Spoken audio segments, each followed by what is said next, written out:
Marilyn is a series of works by Andy Warhol created starting in 1962. Silkscreen and acrylic on canvas. Dimensions vary.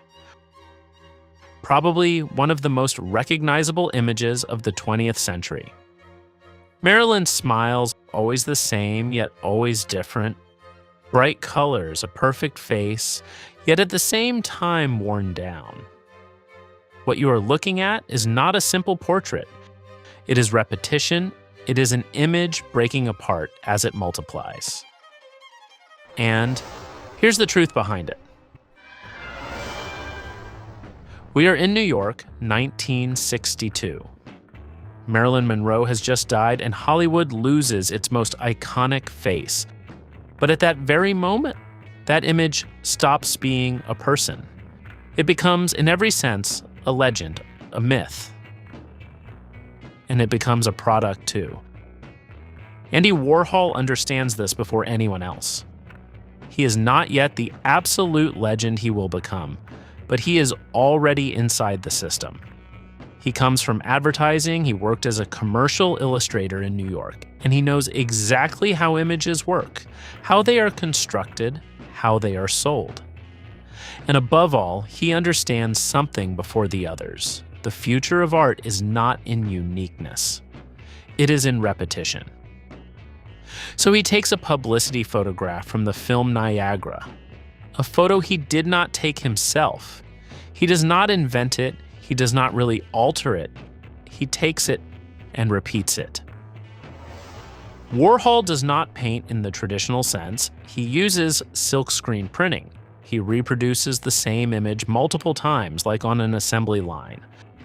Marilyn's face becomes surface, not depth.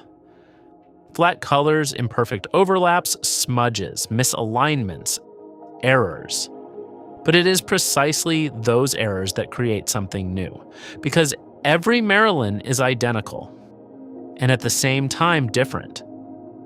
The more you look, the more it loses identity. At first you see a woman, then you see a face, then you see a pattern. In the end, you no longer see Marilyn, you see an icon. Celebrity and death, presence and absence, life and dissolution. Warhol does not choose Marilyn because she is beautiful. He chooses her because she is everywhere. In the 1960s, for the first time in history, images become mass consumption. Cinema, advertising, magazines, people are no longer people. They are images repeated endlessly. And Warhol does something simple but devastating. He does not criticize this system, he replicates it. And Marilyn becomes at once a logo, a symbol, a visual product, like a Coca-Cola bottle or a Campbell's soup can. Everyone recognizes her. No one truly knows her. Is it still her, or just her image? When the Marilyns are exhibited, what happens is not what you might expect. It is 1962 at the Stable Gallery in New York. Critics, artists, collectors look at the work, and many do not understand. There is no gesture, no hand. For some, it is not even art. It is just vulgar advertising. It is reproduction, an insult to painting. And yet, Warhol does not stop. 2 years later, he creates the Marilyn diptych, where repetition becomes obsession, and the statement becomes impossible to ignore. Artists begin to truly look at the work. They understand that beneath it, there is no superficiality. There is a system. It is no longer about representing the world, but about representing the images of the world. And from that moment on, there is no going back.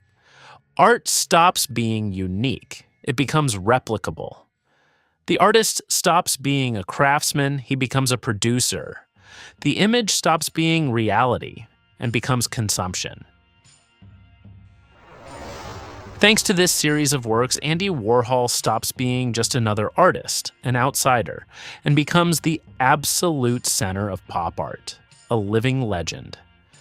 His factory becomes the place where everything converges. Artists, musicians, actors, filmmakers, every major personality of the time passes through it. Artists like Jean-Michel Basquiat and Keith Haring emerge within this system, breathing this energy. It is no longer just artistic production, it is culture being created in real time.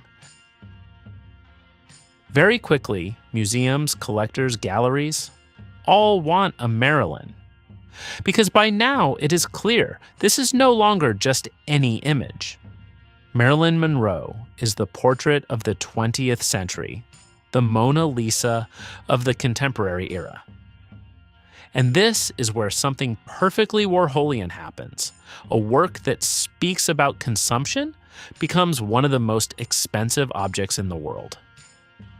In 2022, shot sage blue Marilyn is sold for around $195 million, one of the highest prices ever paid for a 20th century artwork.